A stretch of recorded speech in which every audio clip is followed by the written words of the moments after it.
Adobe just made it much easier to work with the AI denoise in Lightroom 14.4. But before we get to the new denoise features, let's quickly edit this image because right now the snow and the mountain peak, the clouds, the sky, they all look like some bland form of white because we're looking at this in the standard dynamic range. And so all the values are clumping up on the right-hand side. It's not clipping on the right, but all this data in the highlights is being shown as white or something very, very close to it. We can't see that detail. It doesn't look like the way it looked to me when I shot this scene originally. So we're going to go and right next to the black and white button, you have this HDR or high dynamic range mode. And when you enable this, you're allowing that data to move to a brighter part of the display on new modern displays. And so now instead of clumping up the right-hand side, the data spreads out. And what you get is the color in the snow showing the highlights are warm, the shadows are cool, we can see the cloud, we can see the blue sky. All of this detail can properly be shown now because we now have an extra 1 to 2.5 stops of data going up in the HDR range, as opposed to the SDR edit where it just kind of clumps up and we lose that detail. High dynamic range, just by default, we get this beautiful scene. We can see all that detail and we still have all the shadow detail. So this is true high dynamic range going from the shadows to the highlights. And like a lot of edits, we really don't need to do much else. Just enabling HDR has already made this a great looking image. And I think we can move on to the denoise. And so let's slide down to take a look at what's new here. So for this, let's take a look at this lake part of the image. If we zoom in here, there's going to be some noise. It's not a very noisy image. It's pretty clean, but there is noise in the image, and especially in shadow areas and places that are smooth like this. And so we'd like to clean this up. The denoise tool that Lightroom added a few versions ago is a great tool, but in the past, when you clicked on this, it would start generating a new image. So it's going to process the image. And in the past, this would take what I have right now, this virtual copy, it would create a new DNG file, a separate physical file called enhanced NR DNG. That no longer happens. It will not make a new file. It's just going to work with this like any other edit control. So we don't have that duplication of the image. We don't have something else on disk to delete. And additionally, we'll be able to continue adjusting this noise slider even after we've generated the new version. And so you can see we've nicely removed all that noise, but we have the simplicity that we didn't create a new file and we can still adjust the amount. In the past, the amount slider was in a little pop-up dialog and then you couldn't change it. Whereas now, this is probably a little bit too much noise reduction. So I'm going to pull it back and I can find the amount I want. I can go back to kind of none, but I'm going to go back to something like about 35% or so. I think it's about the right amount of noise reduction here. It just looks nice and clean. And so you can just quickly optimize it.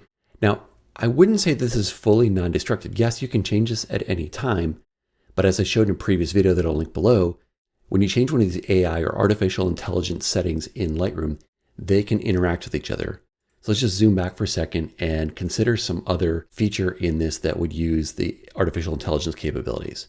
So I could go do a remove, and let's go and remove this little rock here. I'm going to go do a generative AI remove and just brush over this rock to knock out this one prominent rock here.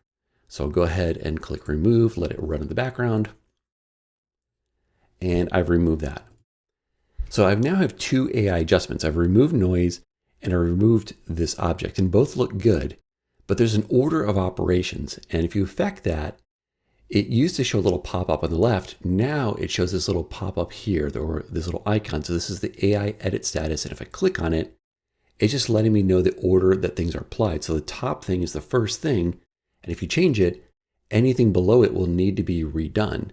So if I change denoise, it will affect the remove. And this has always been true. This is just a different way of showing it. So let's go see what happens here. If I go back down to the denoise, let's say I decide now I really want to go back up and use a little bit more denoise. Maybe I'll move up to like say 40%. When I let go, notice this icon shows in yellow because I changed the denoise and the remove I did was at 35% noise reduction. And now everything around it is at 40% noise reduction. Now, I don't know that I really need to change it here. That's probably not a big enough change, but sometimes you're going to end up with a mismatch.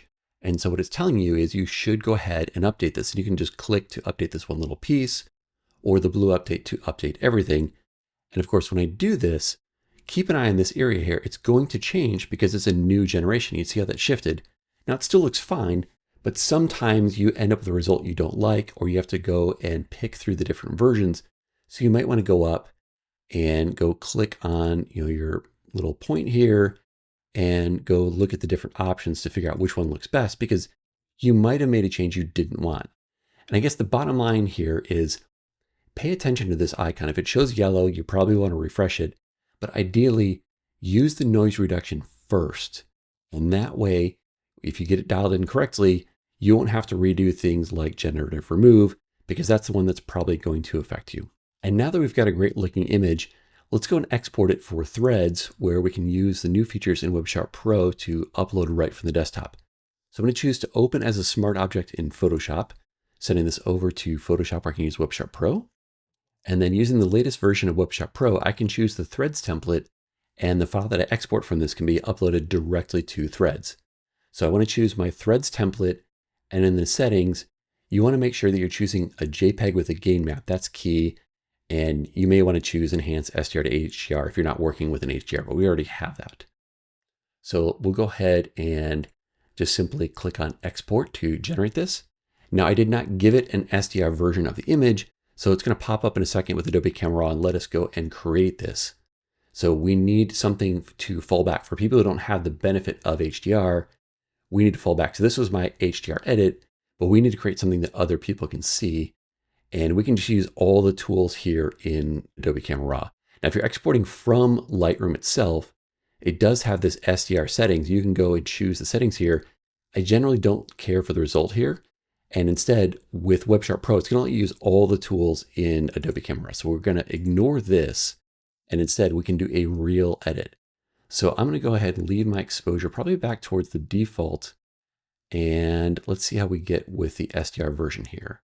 So that looks pretty decent to me. It's certainly not going to look as good as the HDR, but I think it's a reasonable representation within the limitations of this format. So I'm happy with this edit. I'm going to go ahead and say OK. And that's now my SDR version for this edit.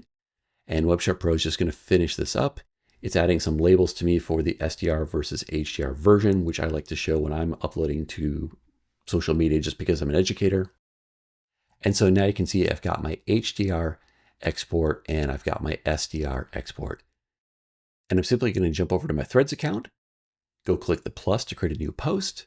And let's go and grab the HDR first to make that the first image. And then we'll go grab the SDR image to add that as a second comparator. And then I'm just simply going to go ahead, click post. And thanks to the updates in WebSharp Pro, this will be uploadable right from the desktop. Go ahead and refresh the page. And now we can see that we've got both versions. So here is our HDR right next to the SDR, so people can see the difference between them. Now click to this next video to learn more about editing with Lightroom.